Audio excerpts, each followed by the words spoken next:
ओम हरि ओम।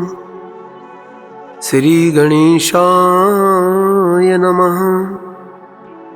श्री सरस्वते नमः। सतगुरुदेवाय नमः। इष्टदेवताय नमः। वसुदेवं सुतं देवं कंसचारुणमर्दनं देवकी परमानन्दं कृष्णं वन्दे जगद्गुरो।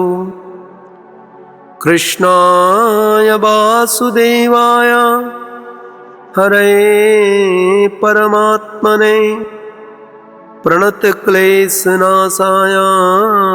गोविन्दाय नमो नमः।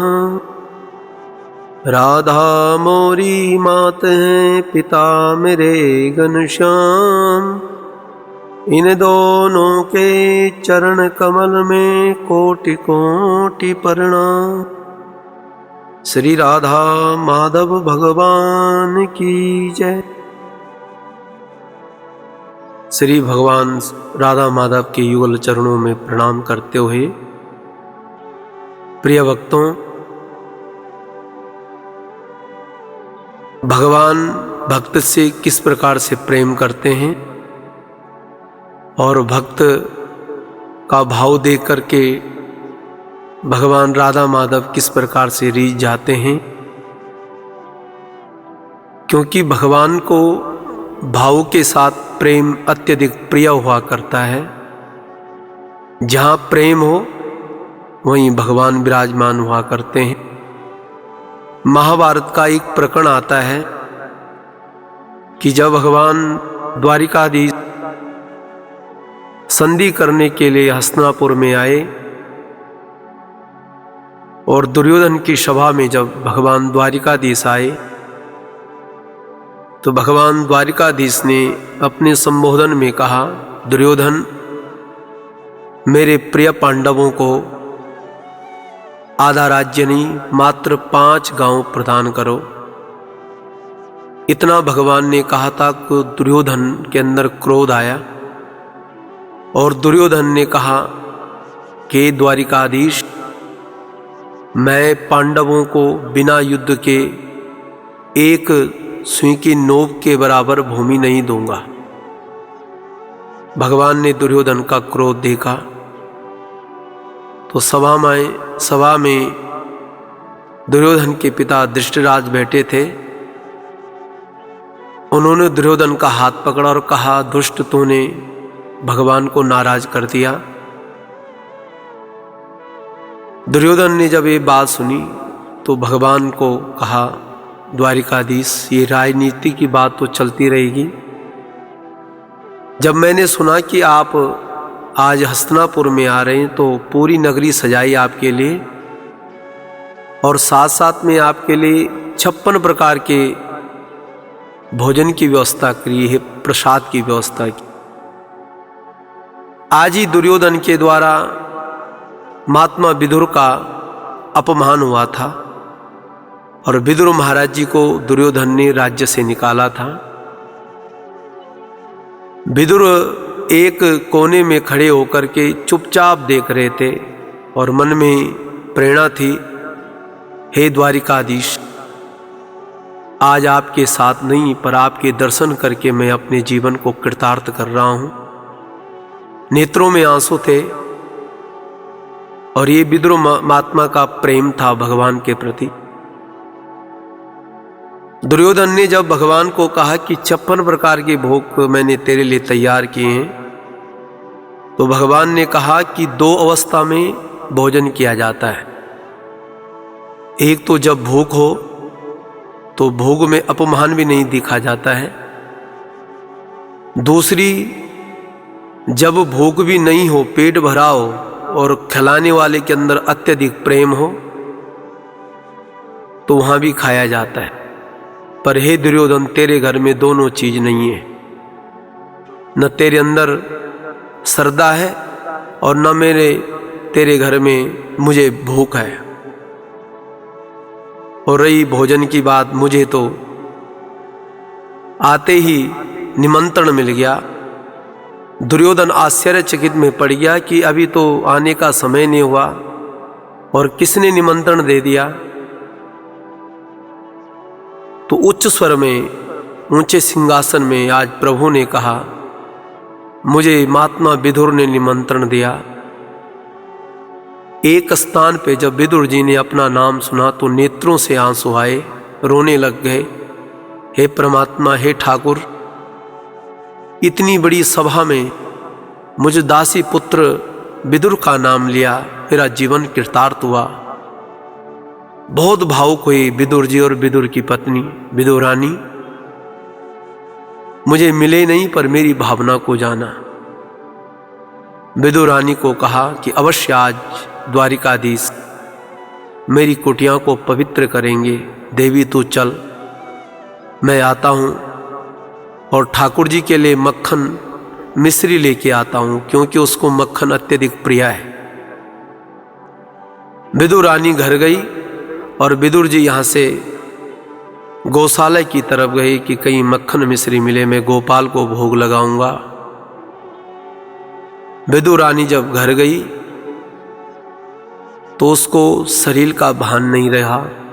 सोचा कि मैं घर की सफाई से पूर्व अपनी तन की सफाई करूं। स्नान के लिए चल पड़ी विदुरानी। पर भगवान इतने आतुर होते हैं कि जहां अत्यधिक प्रेम होता है तो वहां भगवान समय नहीं लगाते हैं। तुरंत भगवान आज 12 वर्ष के बाद विदुर जी की उस पावन कुटिया में गए। वहां दरवाजा खटखटाया। विदुरानी स्नान कर रही थी। तो कहा जाता है भक्ति में शरीर का भान न हो तभी भक्ति सफल हुआ करती है। भक्ति में जात पात न हो तभी भक्ति सफल हुआ करती है।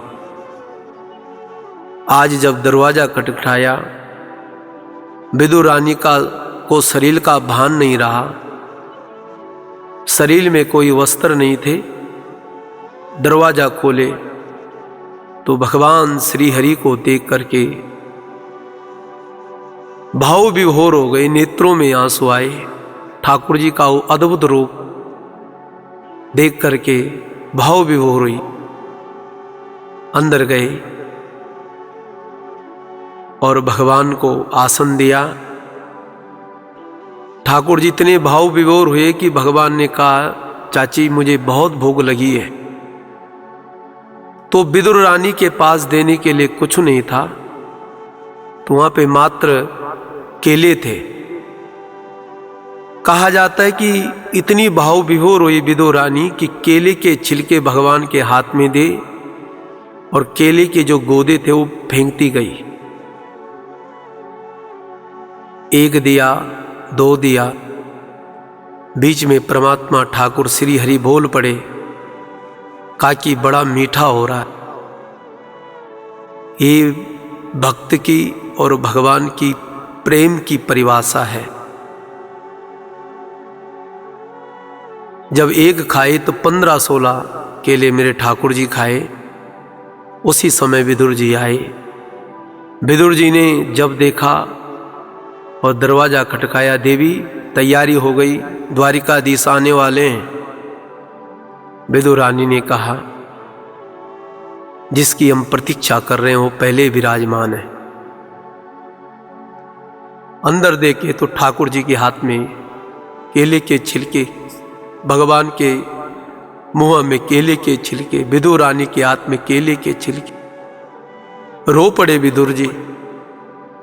देवी आज पहली बार पूरे ब्रह्मांड का नायक, करुणा के सागर भगवान द्वारिकाधीश मेरी कुटिया में आए और तूने उनको केले के छिलके दिए। स्वयं विदुर जी ने आज अपने हाथ से खिलाना प्रारंभ किया। ठाकुर जी बोल पड़े, एक दो केले के बाद, नहीं काका, जो आनंद और जो प्रेम, जो स्वाद, जो मीठास काकी के हाथ से था वो आपके हाथ से नहीं है। विदुर जी भाव विभोर हुए, धन्य है प्रभु आपकी लीला। कहा जाता है, भागवत के अंतर्गत वर्णन किया सुखदेव बाबा ने, परीक्षित, जहां प्रेम होते हैं वहां भगवान जात पात नहीं देखते हैं। जात पात पूछे नहीं कोई, हरि को बजे सो हरि को होए। यहाँ पे एक सूरदास महाराज जी ने एक पद गाया है और बड़ा सुंदर पद है सूरदास जी का, कि भगवान रीझते कैसे हैं। सबसे ऊंची प्रेम सगाई, सबसे ऊंची प्रेम सगाई, दुर्योधन के मेवा त्यागे, साग विदुर घर खाई, सबसे ऊंची प्रेम सगाई, झूठे फल सबरी के खाए, प्रेम विवश रघुराई, सबसे ऊंची प्रेम सगाई, सबसे ऊंची प्रेम सगाई। ऐसी प्रीति बड़ी वृंदावन, गोपियां नाच नचाई, सबसे ऊंची प्रेम सगाई, सूरदास इस लायक नाई, सूरदास इस लायक नाई, कहने लगे बढ़ाई, सबसे ऊंची प्रेम सगाई। तो यहाँ पे ये प्रसंग, दुनिया में सर्वोत्तम है प्रेम, और जहाँ प्रेम है वहाँ भगवान है। संतों ने गाया है, भाव का भूखा हूँ मैं, भाव एक सार है, जो भाव से मुझको बजता उसका बेड़ा पार है। इसलिए भगवान श्री हरि को प्रेम से और उनके प्रति अनंत अनंत हमारी श्रद्धा होनी चाहिए।